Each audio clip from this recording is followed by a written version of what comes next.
তেওঁ তেওঁ কি কৰিছে তেওঁ নাজানে, সেইকাৰণে তেওঁ কাকো কৰিব নিদিয়ে, মূৰেৰে খোজ কাঢ়িব লৈছে তেওঁ মহম্মদ বিন তুগলকৰ নিচিনা। সেইটো কাৰণে আজি এই অৱস্থা হৈছে অসমখন। তেওঁ 2 কোটি টকা বিচাৰিছিলে বোলে, মই 80 লাখ টকা মই অলৰেডি দিছোঁ। আৰু তেওঁ কৈছে যে 200টাৰ ওপৰত মোৰ মেছেজ আছে। বিশ্বগুৰু তেওঁ নিজে কৈ থাকিলে কোনো নিজে কয় নেকি? তেওঁ মানে স্বঘোষিত এজন বিশ্বগুৰু, কিন্তু বিশ্বটো তেওঁ গুৰু বুলি মানি লোৱা নাই নহয়। তেওঁ স্বঘোষিত এজন বিশ্বগুৰু তেওঁ। আৰু আমাৰ জিলা পৰিষদেই হওক বা আঞ্চলিক পঞ্চায়তে হওক, জিলা পৰিষদ আঞ্চলিক পঞ্চায়তৰ মুখতে, আৰু যদিও আমাৰ চিম্বলটো নাথাকে ৰাজনৈতিক দলত, তথাপি ৱাৰ্ড মেম্বাৰ আমাৰ সমৰ্থিত প্ৰাৰ্থী, বহু প্ৰাৰ্থীয়ে কিন্তু এইবাৰ পঞ্চায়ত নিৰ্বাচনত অংশগ্ৰহণ কৰিব। এই বিহুৰ বতৰত আগতে যেতিয়া চৰকাৰ দেখিছিলোঁ, তেওঁলোকে বিহুৰ বতৰত এটা ইনক্ৰিমেণ্ট দিয়ে, এটা বোনাছ এটা দিছিলে। এতিয়া বোনাছটো দূৰৰ কথা দিলে, তেওঁলোকৰ প্ৰাপ্য দৰমহাটো দিব নোৱাৰা অৱস্থা হ'ল। মাটি পাৰ্মিশ্যন ল'বলৈ হ'লে তেওঁৰ পৰাহে ল'ব লাগিব, মুখ্যমন্ত্ৰী অফিচৰ পৰা। তেওঁ মানে চব তেওঁ জানে। আনকি বিভিন্ন এতিয়া মেট্ৰিকৰ ৰিজাল্টৰ কথা যে তেখেতে কৈছে, তেখেতেই চব জানে আৰু তেখেতেহে কৰিব, কোনো মন্ত্ৰী আনে। অসম চৰকাৰেই নহওক, CBI হওক, ED হওক, চৰকাৰৰ যিবিলাক প্ৰশাসনীয় যন্ত্ৰ, তেখেতসকলক কি হৈছে, চৰকাৰে এনেকুৱা ধৰণৰ মানে ব্যৱহাৰ কৰিছে। এইটো মানে গণতন্ত্ৰৰ কাৰণে সাংঘাতিক বেয়া এটা ছিগনেল গৈছে। নতুন প্ৰজন্মই কিন্তু এই কথাবিলাক যিবিলাক যে দেখিছে, এই খুব এটা বেয়া মেছেজ কিন্তু সকলোকে গৈছে। এই দিল্লীত বহি থকাজনে কৈছে না খাওঁগা না খানে দিওঁগা, চবতো তেওঁলোকে খাই আছে। সমস্যাবিলাকক কিয় গুৰুত্ব দিয়া নাই? তেওঁলোকে খালি বস্তুৰ দাম বঢ়াই গৈ আছে। এতিয়া যোৱাকালিও দেখিছোঁ যে গেছৰ দাম বঢ়াইছে 50 টকা। চৰকাৰখনত মানে এতিয়া গৈ ICU পৰা গৈ পেলাই একবাৰ চৰকাৰখন ভেণ্টিলেশ্যনত আছেগৈ। দলটো সমাজবাদী দলটো যদিও অসমত নতুন হৈ আছে বুলি ক'ম, বেছি দিন যদিও হোৱা নাই, কিন্তু ৰাইজৰ যিটো সমৰ্থন, ৰাইজৰ যিটো ছাপোৰ্ট পাইছোঁ, আমি সকলোৱে খুব মানে ভাল লাগিছে। আৰু ৰাইজে বিচাৰি হয়তো আছিলে, বহুত দিনৰ পৰা এটা পৰিৱৰ্তন বিচাৰিছিলে যে আমি ভাল দল এটা অসমত আহক আৰু আমি সমৰ্থন জনাম। কাৰণ এই অলপ দিনৰ ভিতৰত যিটো আমি সমৰ্থন পাইছোঁ, এই অসমৰ 35খন জিলাৰ বহুখন জিলাতো পঞ্চায়ত নিৰ্বাচন নহয়েই।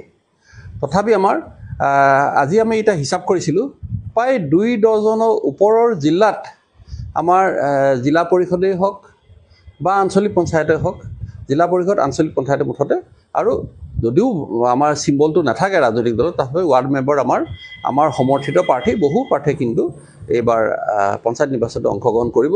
আৰু আমি যিটো দেখিছোঁ, বহুতে ভাল ফলাফল দেখাবলৈ সম্ভৱ হ'ব। হয়, আমি যোৱাকালি এটা প্ৰটেষ্ট আপোনালোকৰ দেখিছিলোঁ, অখিলেশ যাদৱক লৈ দিল্লীৰ যি মুখ্যমন্ত্ৰীয়ে এটা বিৰোধ মন্তব্য কৰিছিল, সেইলৈ আপোনালোকে প্ৰতিবাদ কৰিছিল। প্ৰটেষ্টত যথেষ্টখিনি আমি দেখিবলৈ পাইছিলোঁ। আপোনালোকৰ যিটো কম সময়তে যিহেতু সমাজবাদী পাৰ্টী অসম এতিয়া আপোনালোকে যাত্ৰা কৰিছে, তেনেস্থলত কিন্তু প্ৰতিবাদত আমি বাকীবোৰ দলতকৈ কিন্তু যথেষ্টখিনি মানুহ দেখিবলৈ পাইছোঁ। মানে অসমৰ ৰাইজে আপোনালোকক আঁকোৱালি লৈছে। আপুনি সেই বিষয়ে কি ক'ব? আচলতে যোৱাকালি আমি যিটো প্ৰটেষ্টটো কৰিছিলোঁ, আচলতে সাংবিধানিক যেতিয়া পদত থাকে এগৰাকী মুখ্যমন্ত্ৰীয়ে কাক সমালোচনা কৰিছে? মুখ্যমন্ত্ৰীয়ে কৰিছে অন্য এগৰাকী প্ৰাক্তন মুখ্যমন্ত্ৰী, তেখেততকৈ জ্যেষ্ঠ, 2বাৰ মুখ্যমন্ত্ৰী হৈছে, বৰ্তমান লোকসভাৰ সাংসদ হৈ আছে, 3য় বৃহৎ ৰাজনৈতিক দল এটাৰ তেখেত হ'ল সভাপতি, মাননীয় সভাপতি অখিলেশ যাদৱ ডাঙৰীয়াক তেওঁ সমালোচনা কৰিছে। আচলতে কি হয়, যেতিয়া সাংবিধানিক পদত থাকে, এই কথাবিলাক তুচ্ছ তাচ্ছিল্যবিলাক কেতিয়াও কৰিব নাপায়। এই কথাটোৱে তেওঁ কি ধৰণে তেওঁটো গ্ৰ' হৈছে, সেইটো কিন্তু মানুহে সকলোৱে চাই আছে। অকল অসমৰ বুলিয়ে নহয়, ভাৰতবৰ্ষৰ মানুহে নহয়, কাৰণ আজিকালি ছ'চিয়েল মিডিয়াটোৱে হওক বা আপোনালোকৰ মিডিয়া সংবাদ মাধ্যমতে হওক, ইমান এক্সপ'জ হৈ যায় মানুহজন। গতিকে তেওঁ যিখিনি কথা ক'লে, তেওঁ যিটো সাক্ষাৎকাৰ যিখিনি কথা কৈছে ৰেখা গুপ্তা ডাঙৰীয়ানে, এইটো খুব দুৰ্ভাগ্যজনক। আমি নিন্দা কৰিছোঁ। খুব কম সময়ৰ ভিতৰতে বহু মানুহে এইটো মানে বেয়া পাইছে। আৰু আনকি তাত আমি যেতিয়া গৈছোঁ, যিবিলাক সমাজবাদী দলৰ তেওঁলোকৰ কোনো সদস্যাও নহয়, কিন্তু তাতো বহু মানুহে কিন্তু আমাক সমৰ্থন জনাইছে, কৈছে যে হয়, এইটো খুব বেয়া কথা। এই বিজেপিৰ এই কালচাৰটো আগত আমি ৰাজনৈতিক দলবিলাক দেখিছিলোঁ, কিন্তু এনেকুৱা ধৰণৰ দেখা নাছিলোঁ। ইমান সৰু কথাতে তুচ্ছ তাচ্ছিল্য কৰিছে। এতিয়া অলপতে আপোনালোকৰ সংবাদ মাধ্যমৰ এজনক যদি আপোনালোকে যেনেকৈ ধৰণে আজি ইয়াত আমাৰ ল'বলৈ আহিছে, তেখেতেও তেনেকৈয়ে গৈছিলে, তেখেত দিলৱাৰৰ কথা কৈছোঁ মই। গতিকে তেখেতসকলে যাওঁতে এজন অসমৰে যেনেকৈ এজন মুখ্যমন্ত্ৰীয়ে ইমান বেয়াকৈ ক'ব লাগেনে? মই দিলোঁ আৰু মেহবুবৰ নিচিনা মানুহক বোলে মই খতম কৰিবলৈ আছোঁ। আৰে তেওঁতো এইবিলাক কথা ক'ব নাপায় নহয়। সেইবিলাক অসমৰ মানুহে চাই আছে। অসমৰ মানে তেওঁ ৰাইজৰ যিবিলাক অসমৰ যিবিলাক জ্বলন্ত সমস্যা, হয় হয় হয় ঘটনাটো বাঢ়ি গৈ আছে।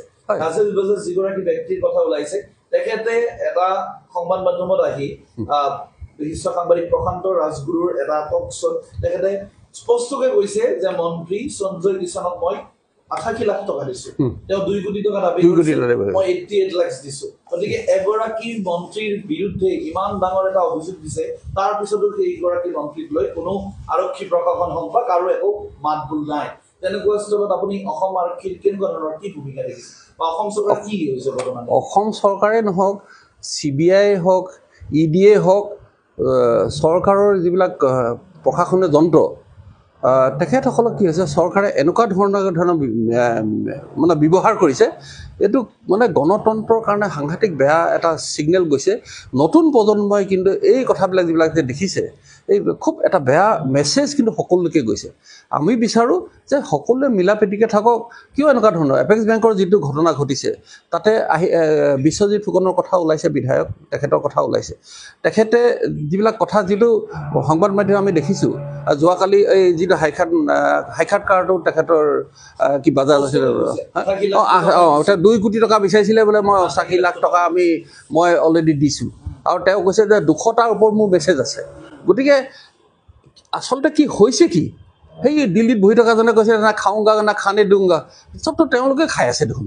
সৰ্বসাধাৰণ ৰাইজৰ আজি যিটো জুই চাই বস্তুৰ দাম হৈছে, মানুহৰ এতিয়া আমি তাত যেতিয়া যোৱাকালি প্ৰটেষ্টত যাওঁতে মানে ইমান বেয়া কথা, ইমান হাজাৰ হাজাৰ মানুহ তাত প্ৰটেষ্ট কৰি আছে।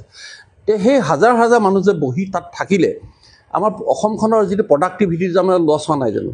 গতিকে গঠনমূলক কামত কাম কৰিব লাগিছে, মানুহখিনি প্ৰডাক্টিভিটি কামত ব্যৱহাৰ কৰিব লাগিছে, নকৰাৰ কাৰণে আজি এই অৱস্থা হৈছে। ইমান মানুহে প্ৰতিবাদ কৰাৰ পিছত চৰকাৰৰ কিয় গা লৰা নাই? চৰকাৰে আচল সমস্যাবিলাকক কিয় গুৰুত্ব দিয়া নাই? তেওঁলোকে খালি বস্তুৰ দাম বঢ়াই গৈ আছে। এতিয়া যোৱাকালিও দেখিছোঁ যে গেছৰ দাম বঢ়াইছে, 50 টকা বাঢ়ি গৈছে। দৰমহা দিব নাই, সেইটোতো চৰকাৰখন মানে কি ক'ম, তেওঁলোকৰ মানে চৰকাৰৰ এটা এনেকুৱা অৱস্থা হৈছেগৈ।